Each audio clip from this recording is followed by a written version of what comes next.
नमस्कार दोस्तों, कैसे हैं आप सब। आशा करता हूँ अच्छे होंगे।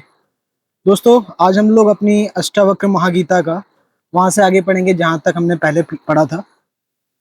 हम लोग बात हो रही थी हमारी, जब सुजाता जो अष्टावक्र जी की माता जी हैं, उन्होंने अष्टावक्र जी को जाने से मना किया, लेकिन फिर भी वो उन्होंने किसी तरह उनको कन्विंस कर लिया था कि माँ मैं जाऊंगा और बंदी से शास्त्रार्थ करूंगा। आज हम लोग वहीं से आगे का पढ़ेंगे।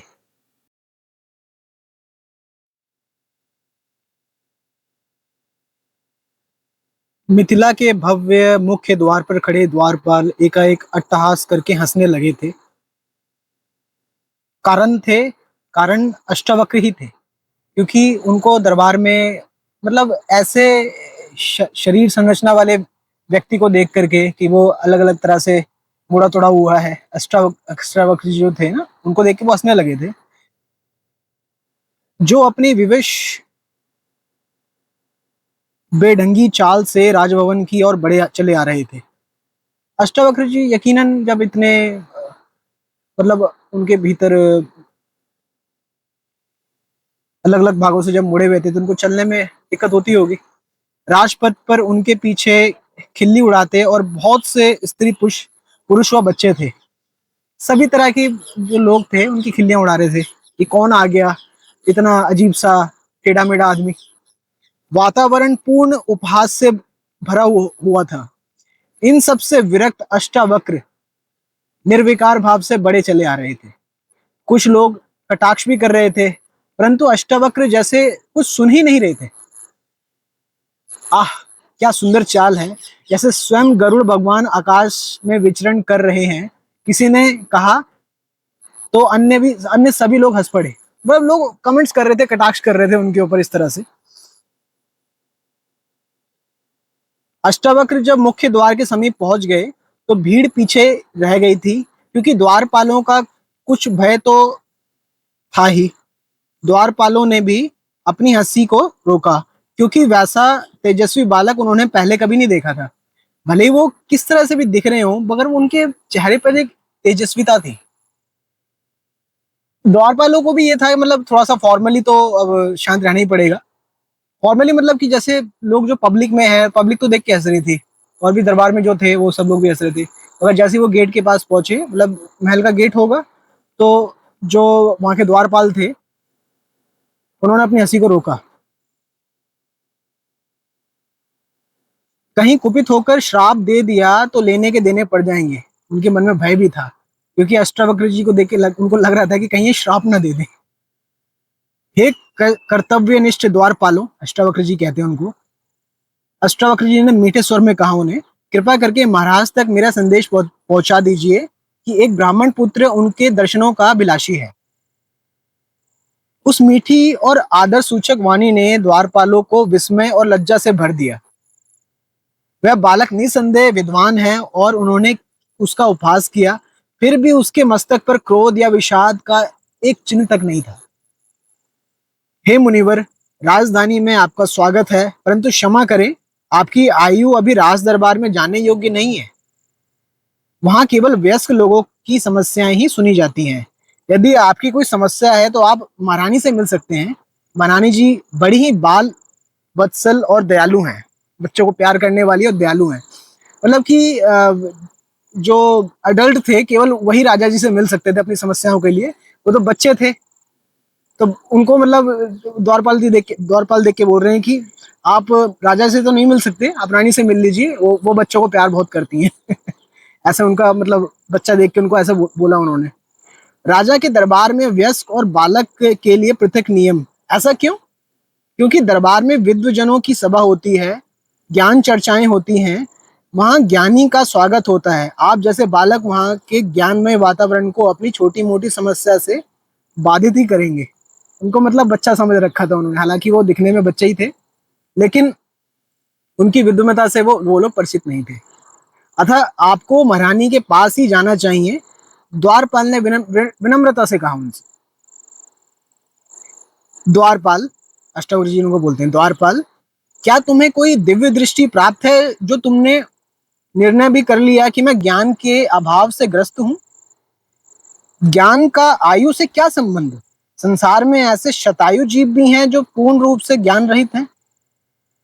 शतायु जीव, शत यानी कि 100, मतलब 100 वर्ष के भी लोग जीवित हैं जो ज्ञान से रहित हैं, उनको अभी तक बुद्धि नहीं आई है। अष्टावक्र जी पूरी फॉर्म में है, मतलब सब पता है उनको, पूरे तर्क वितर्क करने आते हैं।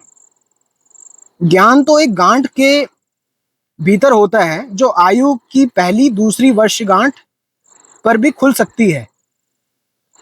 मतलब ज्ञान तो एक गठरी की तरह है जो आयु की पहली या दूसरी, मतलब पहले दूसरे साल में भी खुल सकती है। मतलब छोटा बच्चा भी बुद्धिमान हो सकता है, वो ये कहना चाह रहे हैं।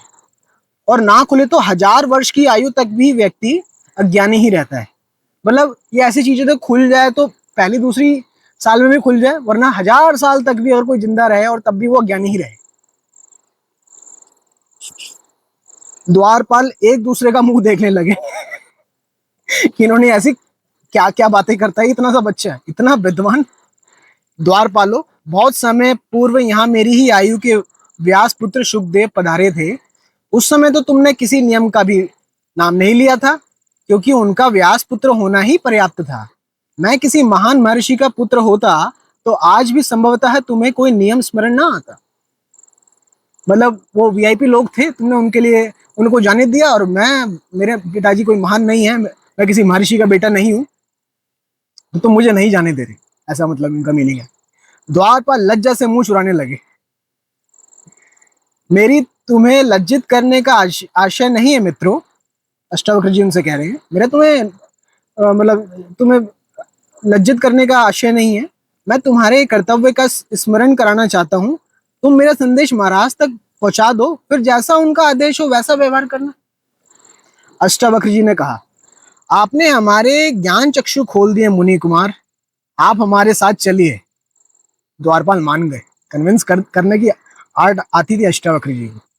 यदि आज महाराज विलग व्यवहार करते हैं तो हम भी है दास्ता छोड़कर संन्यास ले लेंगे। द्वारपाल कह रहे हैं, अगर महाराज आज अगर कुछ बोलेंगे तो आज हम भी उनकी गुलामी छोड़ करके, दासता छोड़ करके संन्यास ले लेंगे। जीवन में एक ही कृत्य के लिए पृथक व्यवहार स्वयं से छल है।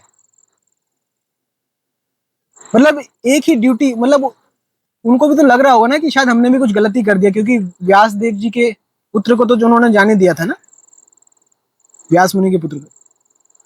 तो किसी भी व्यवस्था में यदि निम्न स्तर पर कर्तव्य बोध जागृत हो जाता है तो समूची व्यवस्था में आमूल चूल परिवर्तन होते देर नहीं लगती। द्वारपाल अष्टावक्र जी को सम्मान सहित दरबार में लेके गए।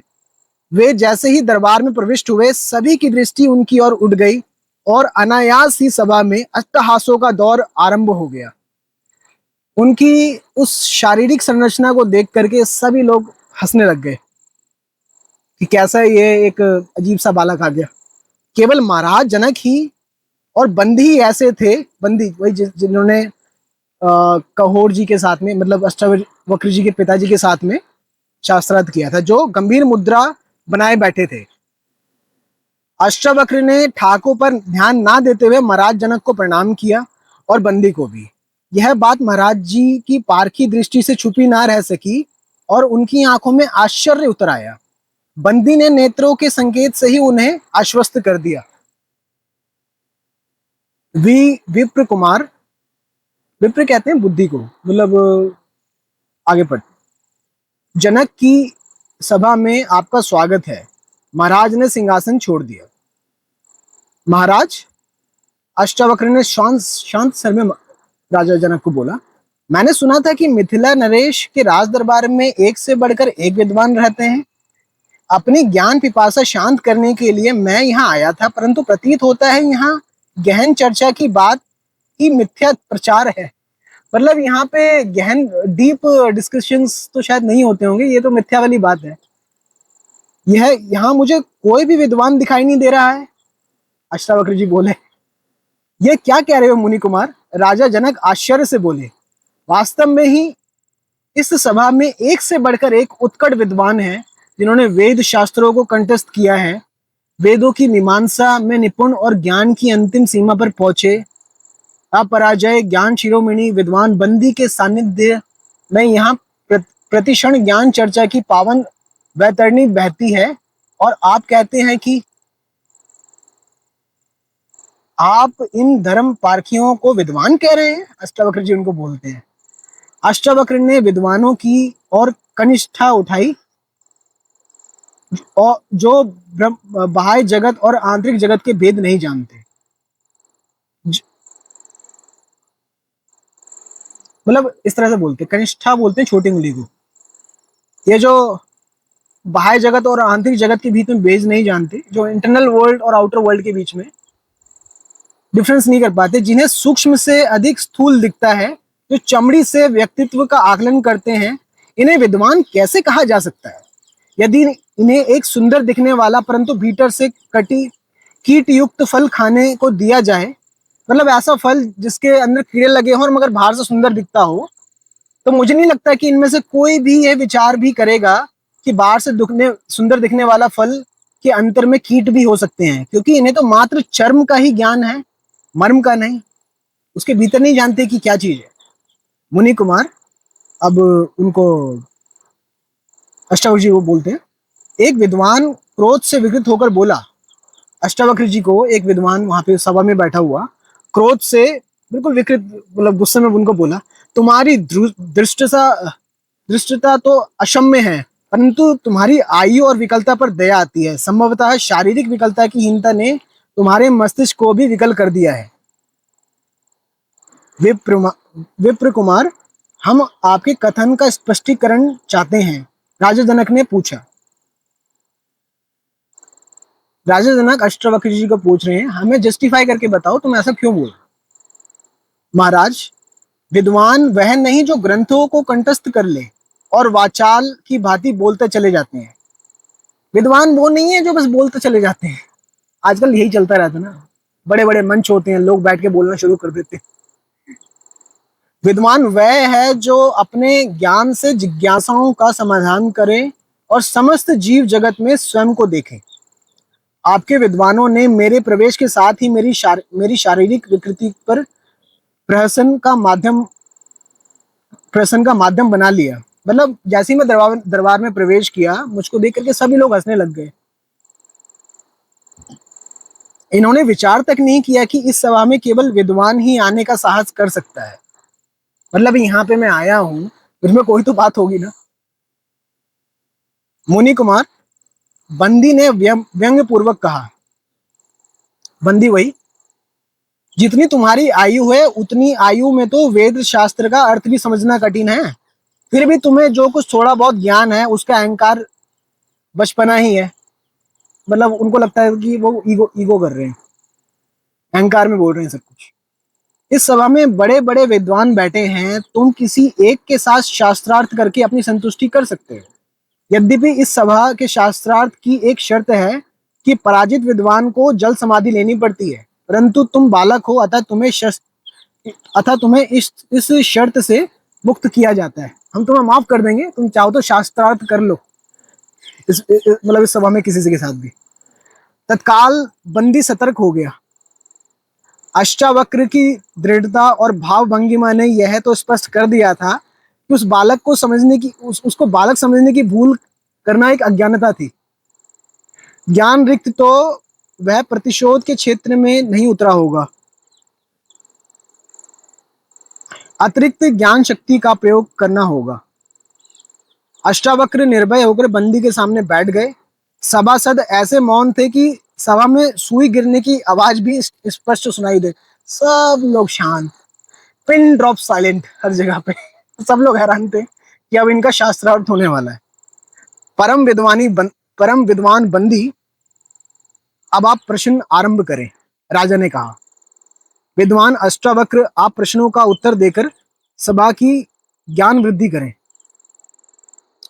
क्षमा करें महाराज, अष्टावक्र ने हस्तक्षेप किया। इस सभा में सदैव विद्वान बंदी को प्रश्न करते और विजित होते देखा है। विद्वान केवल प्रश्न ही नहीं करते, उन्हें उत्तर भी देना आना चाहिए। आज प्रश्न मैं करूंगा। हाँ, यदि इन्हें कोई प्रश्न करना है तो उसका उत्तर मैं दूंगा।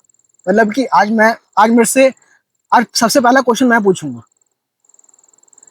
विद्वान बंदी जो थे वो विचलित हो उठा। प्रश्न पर प्रश्न करके प्रतिद्वंदी को असहज कर देना उसकी सफल नीति थी। परंतु आज प्रश्नकर्ता से सामना था, अतः अतिरिक्त बुद्धि लगाने की आवश्यकता थी। यदि आप जीव हैं और एक कीट कीट भी जीव है, तो दोनों में अंतर क्यों? अष्टावक्र जी ने पहला प्रश्न किया उनसे, बंदी से। पहले प्रश्न ने ही राजा जनक को रोमांचित कर दिया और बंदी को सोचने पर विवश। प्रश्न बिल्कुल साधारण था, परंतु उत्तर साधारण नहीं दिया जा सकता था। प्रश्न ये था, यदि आप जीव हैं और एक कीट, एक इंसेक्ट भी एक प्राणी है, जीव है, तो दोनों में अंतर क्यों? दोनों में डिफरेंस क्यों है? तो बंदी बोलता है कि मनुष्य योनि बड़े पुण्य प्रभाव से प्राप्त होती है कि कीट योनि दंड स्वरूप है। ईश्वर स्वयं को दंडित क्यों करेगा? अष्टावक्र का प्रश्न हुआ। अब जब सब में ही ईश्वर का निवास है, तो ईश्वर स्वयं को ही दंडित क्यों करेगा? कीट और ईश्वर की तुलना कैसे? बंदी ने प्रश्न करना ही उचित समझा। तुलना कौन कर सकता है श्रीमान? आत्मा की आत्मा से तुलना कैसे हो सकती है? ईश्वर का आत्म रूप ही तो विविध रूपों में विद्यमान है। कीट हो या मनुष्य, आत्मा के ही स्वरूप है। जब सबके भीतर ही परमात्मा है, तो उनमें डिफरेंस क्यों? और फिर मतलब कि मतलब उसने बंदी ने बोला कि जो मनुष्य स्वरूप है वो मिला है पुण्य के प्रभाव में, और जो कीट का जीवन है वो मिला पाप पाप के दंड स्वरूप में। तो इन दोनों में यही अंतर है। तो अष्टावक्र जी बोलते हैं उनको कि ईश्वर खुद को दंडित क्यों करेगा? तो उसके ऊपर फिर बंदी बोलते हैं कि इन दोनों में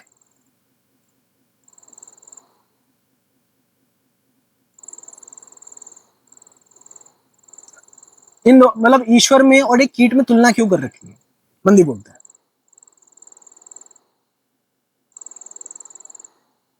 वेद कहते हैं कि आत्मा को उसके प्रारब्ध कर्मों से ही योनि मिलती है।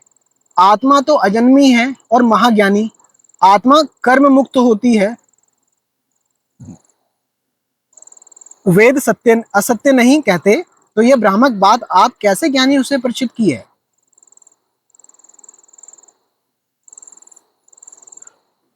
आत्मा तो अजन्मी है, महाज्ञानी है, आत्मा कर्म मुक्त होती है। वेद असत्य नहीं कहते, तो यह भ्रामक बात आप जैसे ज्ञानियों ने प्रचारित की है। बंदी का धैर्य छूट रहा था। एक बालक उसे उलझाए जा रहा था, वेदों की आलोचना कर रहा था। क्रोधित बंदी ने प्रश्नों की झड़ी लगा दी। अष्टावक्र बड़ी शांति से उत्तर देते रहे। बंदी यद्यपि अवसर नहीं दे रहा था कि अष्टावक्र प्रश्न कर सके, परंतु वे तो उत्तर में ही प्रश्न समाहित कर रहे थे।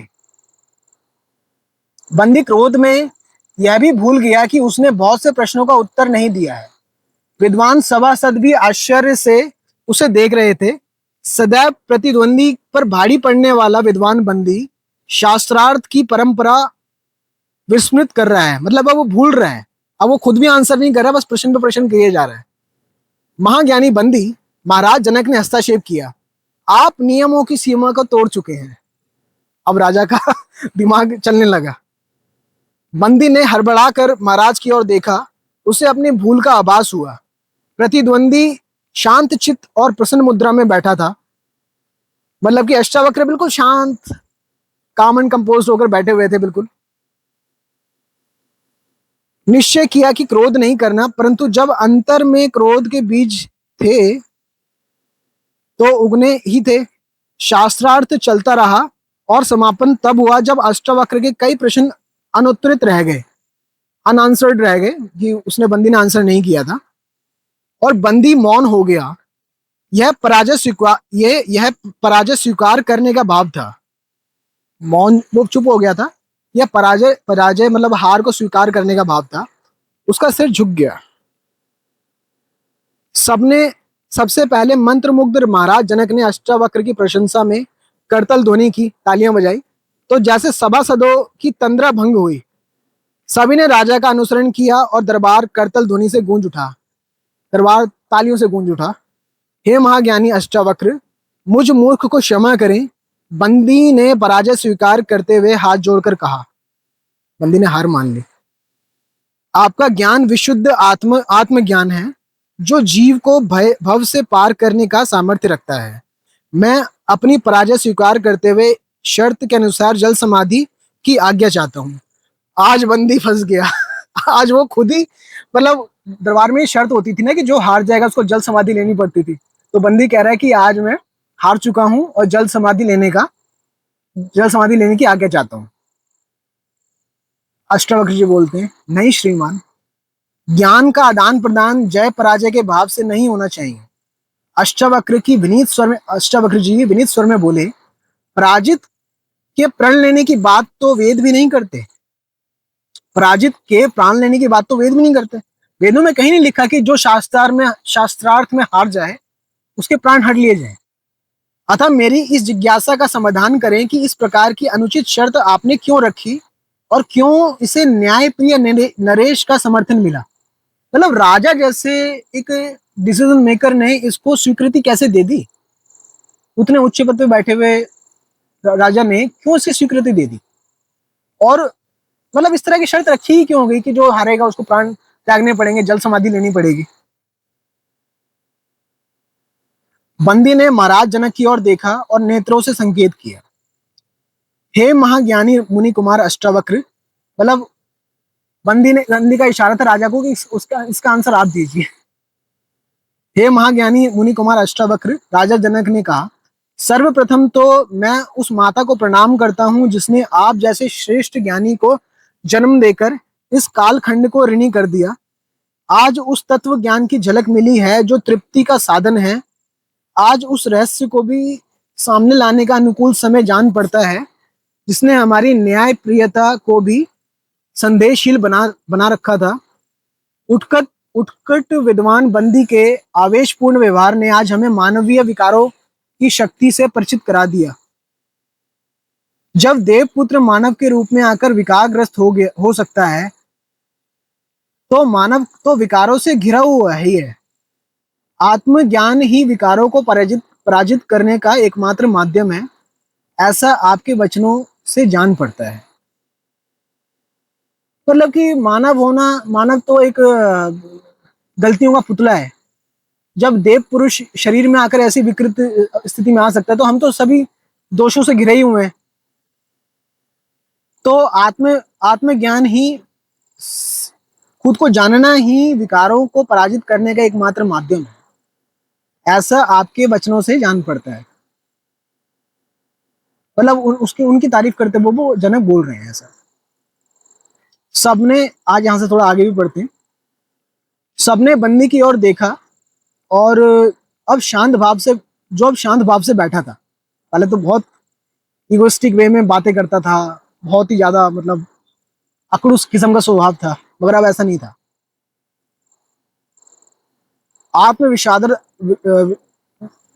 आत्म विशारद अष्टावक्र, विद्वान बंदी कोई और नहीं अपितु वरुण पुत्र हैं। इनके पिता वरुण देव ने अपनी नगरी विभावरीपुरी में एक गुप्त यज्ञ कराने का संकल्प लिया था। मतलब अब रीजन बता रहे हैं कि क्यों ऐसा होता था कि जो उनसे हार जाता था उसको जल समाधि लेनी पड़ती। इसमें पृथ्वी के विद्वानों को अग्निहोत्र बनना था, परंतु गुप्तता कैसे रहती इसके लिए देवपुत्र बंदी ने हमसे संपर्क किया और यह योजना बनाई कि वह श्रेष्ठ विद्वानों को शास्त्रार्थ में पराजित करके उन्हें जल समाधि दिलाएंगे, जहां से वरुण देव के दूत उन्हें विभावरीपुरी ले जाएंगे। अभी तक जितने भी विद्वानों ने जल समाधि ली है वे सभी सकुशल यज्ञ संपन्न करा रहे हैं। तुम्हारे पिता भी, मतलब पता चल गया है कि उसके पिता की भी जल समाधि हुई थी। यज्ञ अब समापन की ओर है, विद्वान ने बताया। कुछ दिन में सभी विद्वान वापस आ जाएंगे। यज्ञ की गुप्तता बनाए रखने के लिए हमें महाराज जनक का भरपूर सहयोग मिला, जिसके हम अत्यंत आभारी हैं। अष्टावक्र संतुष्ट हो गए। ये सुन के उनको मतलब कन्विंस कर लिया था उन्होंने कि ऐसी बात थी। तो अष्टावक्र जी बोलते हैं, मुझे इसी प्रकार के किसी रहस्य की आशा थी। अष्टावक्र ने कहा, क्योंकि महाराज जनक जैसे न्यायी, प्रजापालक और ईश्वर भक्त द्वारा किसी अनीति का समर्थन करने की आशा तो नहीं की जा सकती थी। प्रज्ञावान श्रीमान बंदी यद्यपि अपने एक धार्मिक कार्य के लिए ऐसा किया, परंतु इससे जिन लोगों को पीड़ा हुई उसका दोष तो आपको लगेगा ही। मैं जानता हूं परम ज्ञानी अष्टावक्र परंतु विवश था। राजा जनक बोलते हैं, मैं जानता हूं परम ज्ञानी अष्टावक्र परंतु मैं विवश था। इसके लिए आप जो भी दंड निश्चय करेंगे मुझे स्वीकार होगा। यह दंड देने का अधिकार मुझे नहीं है श्रीमान। अष्टावक्र जी से राजा बोल रहे हैं कि ये दंड देने का मुझे अधिकार नहीं है। इसके लिए तो आपको पीड़ितों से क्षमा प्रार्थी होना चाहिए। अष्टावक्र बोले। अब राजा बोलता, आदेश का पालन होगा। सभी विद्वानों के लौट आने पर मैं सभी परिवारों से क्षमा याचना करूंगा। बंदी ने स्वीकार किया। उपस्थित सभासदों ने अष्टावक्र की प्रशंसा में करतल ध्वनि की। महाराज जनक अपने सिंहासन से उतरकर अष्टावक्र के समक्ष आए और सिर झुकाकर उनके चरणों में बैठ गए। हे महाज्ञानी, आज तक सच्चे ज्ञान की प्यास नहीं बुझी। मुझे अपना शिष्यत्व प्रदान करें, मेरा उद्धार करें प्रभु। अष्टावक्र जी के चरणों में आके राजा बैठ गया और उनसे कह रहे कि आज तक कभी मतलब मैं किसी से संतुष्ट नहीं हो पाया था, किसी ने मेरी ज्ञान की प्यास नहीं बुझा पाया था। तो वो अब राजा कह रहे कि प्लीज मुझे अपना डिसाइबल बना लो, मुझे अपना शिष्य बना लो। मुझे अपने आत्मज्ञान रूपी सागर से ज्ञान बिंदु अमृत की बूंदे चखा दें। राजा जनक विनीत स्वर में बोले। अवश्य राजन, अष्टावक्र जब आगे बोल रहे हैं। अष्टावक्र ने कहा और उसी क्षण राजा जनक को उन्होंने शिष्य के रूप में सहज भाव से स्वीकार कर लिया। जब देवपुत्र बंदी एक उद्देश्य लेकर मिथिला की विद्वत परिषद में प्रधान शास्त्री नियुक्त हुए थे, तो अनेक प्रकांड विद्वान उनसे शास्त्रार्थ में पराजित हुए। बंदी के पास असीम ज्ञान था, वे प्रश्नोत्तरी में पारंगत थे, परंतु कभी भी जिज्ञासु जनक के मन में उन्हें गुरु के रूप में स्वीकार करने की बात नहीं आई थी। यहाँ पे एक चीज आ रही है कि बंदी भले कितना भी विद्वान था और उसने कितने भी विद्वानों को शास्त्रार्थ में हराया था, मगर जनक के मन में आज तक कभी किसी के प्रति भी उनके मन में यह भाव नहीं आया था कि उसको मैं अपना गुरु बना लूं। मगर अष्टावक्र जी को से मिलने के बाद जनक के मन में ये विचार आया कि इनको मैं अपना गुरु के रूप में चाहता हूं। पराजित कर देना और संतुष्ट करना दोनों अलग अलग बातें थी। किसी को हरा देना और किसी को सेटिस्फाई कर देना दोनों अलग अलग बातें थी। इसमें लिखा हुआ है, जब देवपुत्र बंदी एक उद्देश्य लेकर मिथिला की विद्वत परिषद में प्रधान शास्त्री नियुक्त हुए थे, तो अनेक प्रकांड विद्वान उनसे शास्त्रार्थ में पराजित हुए। बंदी के पास असीम ज्ञान था, वे प्रश्नोत्तरी में पारंगत थे, परंतु कभी भी जिज्ञासु जनक के मन में उन्हें गुरु को स्वीकार करने की बात नहीं आई। जब 12 वर्षीय विकल अंगों वाले अष्टावक्र ने बंदी से शास्त्रार्थ किया, तो उसकी विद्वता ना प्रश्न और ना शैली उस परम ज्ञानी बालक को विचलित कर सके। अष्टावक्र ने प्रश्नों के ही उत्तर नहीं दिए, बल्कि प्रश्न भी किए। केवल शास्त्रार्थ ही नहीं जीता, हृदय भी जीते। केवल जीतना ही मैटर नहीं करता है, दिल जीतना भी मैटर करता है। जनक विस्मित हो गए थे। बंदी जैसे विद्वान के गूढ़ प्रश्नों को सुनकर भी कोई कैसे शांत चित्त रह सकता था, पर सामने अष्टावक्र की सरल मुस्कान उत्तर दे रही थी। यह कैसे संभव था? शास्त्रार्थ का परिणाम अनपेक्षित था। मतलब ऐसा कभी नहीं हुआ था कि बंदी जो था वो हारा था। आज पहली बार ऐसा हुआ था कि बंदी हार गया था, वो भी एक 12 साल के बच्चे से। बंदी मौन होकर पराजय स्वीकार कर चुके थे। कितने ही अनुत्तरित प्रश्न उनके पाले में पड़े रह गए थे, जो मुक्ति द्वार की कुंजी थे। जनक ने सहज ही मान लिया कि जिसके पास प्रश्न है, उत्तर भी उसी के पास होंगे। उन्होंने तत्काल अष्टावक्र के गुरु रूप में शिरोधार्य करते हुए अपना शीश झुकाया, जिसे मुनि कुमार ने सहज स्वीकार कर लिया। विद्वत परिषद यह देखकर चकित थी कि एक मुनि कुमार को गुरु मानना राजश्री जनक ने क्यों स्वीकार कर लिया। सारे सभासद जो थे वो बिल्कुल हैरान थे कि एक छोटे से बालक को उन्होंने अपना गुरु बना लिया। यह तो सब स्वीकार कर रहे थे कि अष्टावक्र अद्वितीय विद्वान हैं, परम ज्ञानी है, पर है तो अभी बालक ही। एक बालक का एक बालक एक राजा का गुरु कैसे बन सकता है? आज थोड़ा सा ये इसको पूरा कर लेते हैं। विभावरी पुरी वि, विभावरी पुरी से ज्ञान संपन्न कराकर सभी विद्वान सकुशल लौट आए। जहाँ पे वो वरुण देव जी ले गए थे ना, वहां से सभी विद्वान सकुशल लौट आए। कहोड़ भी सकुशल लौटे। मतलब जल समाधि का मतलब ये नहीं था कि सब लोग मर गए। जल समाधि का मतलब ये था कि वो किसी विभावरी पुरी यानी किसी जगह पे गए थे वो। और जब उन्होंने जाना कि उनके द्वारा श्रापित उनका पुत्र इतना परम विद्वान है कि बंदी जैसे महाज्ञानी को शास्त्रार्थ में पराजित कर दिया और राजा जनक का गुरु बन गया, तो गर्व से उनका मस्तक उन्नत उन्नत हो गया। मतलब पिता का मस्तक गर्व से चौड़ा हो गया जब उनको पता चला कि उनके ही बेटे ने बंदी को हराया। यद्यपि उनके हृदय में पश्चाताप भी था। जिस वेद ज्ञान को वे अंतिम ज्ञान समझ रहे थे वह मिथ्या ही सिद्ध हुआ। आत्मज्ञान से बढ़कर कोई ज्ञान नहीं होता, यह अष्टावक्र ने सिद्ध कर दिया था। मतलब सेल्फ नॉलेज से बढ़कर और कोई ज्ञान नहीं है, यह अष्टावक्र ने पूरी राज दरबार में ये सब चीजें प्रूव कर दी थी सब लोगों के लिए। कहोड़ अपने पुत्र को हृदय से लगाकर अभिभूत हो गए और उन्हें कौशिकी नदी में स्नान कराया, जिससे उनके सभी वक्र अंग सामान्य हो गए। ये बात मुझे भी आज पहली बार पता चली कि अष्टावक्र जी के जो अंग थे वो सामान्य भी हो गए थे। उस नदी का नाम है कौशिकी नदी। गूगल पे देखेंगे कौन सी नदी है वाली। माता पिता का मिलन कराकर अष्टावक्र आतुरता से प्रतीक्षा कर रहे राजा जनक के पास पहुंचे। प्रभु, मुझे कितने समय में तत्व ज्ञान की प्राप्ति हो जाएगी? अब यहां से असली कहानी शुरू हो रही है। प्रभु, मुझे कितने समय में ज्ञान की प्राप्ति हो जाएगी? जनक ने व्याकुलता से पूछा, यह गूढ़ ज्ञान तो अति कठिन होगा। राजन, अष्टावक्र जी बोलते हैं, जितना समय घोड़े को एड़ लगाने में लगता है उतने ही समय में ज्ञान का दीपक जल उठेगा।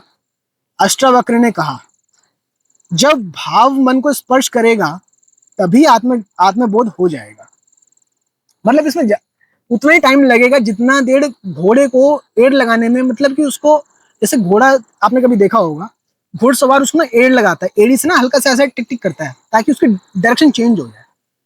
जैसे कि आपने गीता पढ़ी होगी, गीता में हमने सुना है कि जो हमारा मन है, या जो हमारा मन है वो एक चंचल घोड़े के समान है। घोड़े को जितनी देर में आप एक सही दिशा दोगे उतनी ही देर में आपको ज्ञान की प्राप्ति, आत्मज्ञान की प्राप्ति हो जाएगी। मतलब इतना ही पर्याप्त है कि आप सही दिशा में चल पड़ो। अभी तक हम जो भी कुछ कर रहे हैं बस वो एक दिशाहीन है। उसमें हम लोग बस एक डायरेक्शनलेस, मतलब दिशाहीन होकर कहीं भी हम जा रहे हैं, हमें अपने लाइफ का पर्पस नहीं पता। जितनी देर में आपको अपना पर्पस समझ में आ जाता है कि हम लोग क्यों हैं और हमें कहाँ जाना है, उतनी वही आपका असली आत्मज्ञान है। आत्मज्ञान और आत्म साक्षात्कार ये दोनों अलग अलग चीजें हैं। ये मैंने पहले पिछली वीडियो में भी बताया था। और चलो अब यहाँ से पहले आगे बढ़ते हैं थोड़ा। तो अब राजा जनक बोलते हैं कि मैं बहुत व्याकुल हूँ गुरुदेव। जिज्ञासु को व्याकुल होना ही चाहिए। अष्टावक्र जी बोलते हैं जो जिज्ञासा करता है उसको एक्साइटेड होना ही चाहिए। आइए हम एकांत में चलते हैं। तत्व ज्ञान के लिए शांत एवं एकांत वातावरण आवश्यक है। राजा जनक और गुरु अष्टावक्र एकांत कक्ष में गए और यथास्थान बैठे। मुनि कुमार अष्टावक्र के आसन पर बैठे थे और शिष्य जनक उनके चरणों में। आंखों में जिज्ञासा लिए जनक अपलक अपने गुरु को देख रहे थे। मनोहर बालक रूप में अष्टावक्र का तेजस्वी मुखमंडल आभा युक्त था। मुमुक्षु राजा जनक के विनीत स्वर में गुरु की वंदना करते हुए अपनी जिज्ञासा प्रकट की। आज इतना ही पढ़ेंगे दोस्तों। आशा करता हूं आपको ये अष्टावक्र की सीरीज पसंद आ रही होगी। और हाँ, लास्ट टाइम हमने बात की थी, तो वो मेरी हिंदी थोड़ी सी, वैसे बचपन में मैंने संस्कृत पढ़ी थी, मगर वो अनुज का मतलब होता है छोटा भाई। अनुज, एक छोटा भाई बोलते हैं अनुज को, और अग्रज बोलते हैं बड़े भाई को। तो जो श्वेत केतु थे वो अनुज थे सुजाता के। मतलब अपनी उनका मतलब वो छोटा भाई था, और अष्टावक्र के श्वेत केतु मामा थे। ठीक है, तो आज हम यही यही इसको पूरा करते हैं। बाकी इसके बाद हम नेक्स्ट चीज में पढ़ेंगे। और आपको ये कैसी लगी वीडियो आप कमेंट सेक्शन में बताइएगा, और अगर आपको पसंद आई हो तो प्लीज लाइक भी कीजिएगा, और हो सके तो शेयर भी कीजिएगा। बाकी फिर मिलते हैं नेक्स्ट सीरीज में, तब तक अपना ध्यान रखिएगा। थैंक यू सो मच सुनने के लिए। Thank you.